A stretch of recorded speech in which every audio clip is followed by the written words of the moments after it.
এদিকে ঈদের ছুটিতে রাজধানীবাসীর উৎসবমুখর পদচারণা বিনোদন কেন্দ্রগুলোতে। পরিবার ও বন্ধু-বান্ধব নিয়ে নির্মল আনন্দে মাতছেন সব বয়সী মানুষ। মামুন মোল্লার ক্যামেরায় শিউলি শবনমের প্রতিবেদন। ঈদ উল আজহার ছুটিতে প্রায় ফাঁকা রাজধানী। কোলাহলমুক্ত পরিবেশে পরিবার পরিজন নিয়ে আনন্দের সময় কাটাতে বিনোদন কেন্দ্রগুলোতে আসেন নগরবাসী। বাচ্চাদের নিয়ে ঘুরতে এসেছি। বাচ্চা কাচ্চা নিয়ে একটু খোলামেলা একটু জায়গায় আসলেই দেখা গেছে যে ভালো লাগে।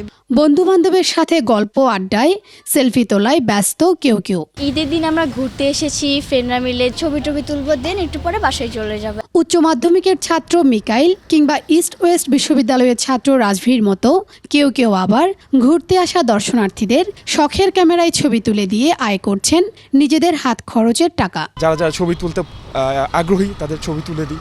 যখন হয় আমার মোটামুটি হাত খরচার জন্য একটু সুবিধা হয় আর কি। ওয়াটার বোটের 30 মিনিটের প্যাকেজেও হাতির ঝিলে ঈদ ভ্রমণে বের হন অসংখ্য দর্শনার্থী। পূজা, ঈদ সবগুলোতে আমরা এই প্যাকেজগুলো চালু রাখি। হাতের ঝিলে একটু আসছি যে একটু বোরে একটু ঘুরবো আর কি, ফ্যামিলিকে নিয়ে, যদি সারাক্ষণ ঘরেই থাকা হয়। প্রায় অবসরহীন ইট পাথরের নগর জীবনে নিখাত আড্ডা ও ঘোরাঘুরিতে এভাবেই প্রিয়জনের সাথে ঈদের আনন্দ ভাগাভাগি করে নিচ্ছেন রাজধানীবাসী। শিউলি শবনম, 21 টেলিভিশন, ঢাকা।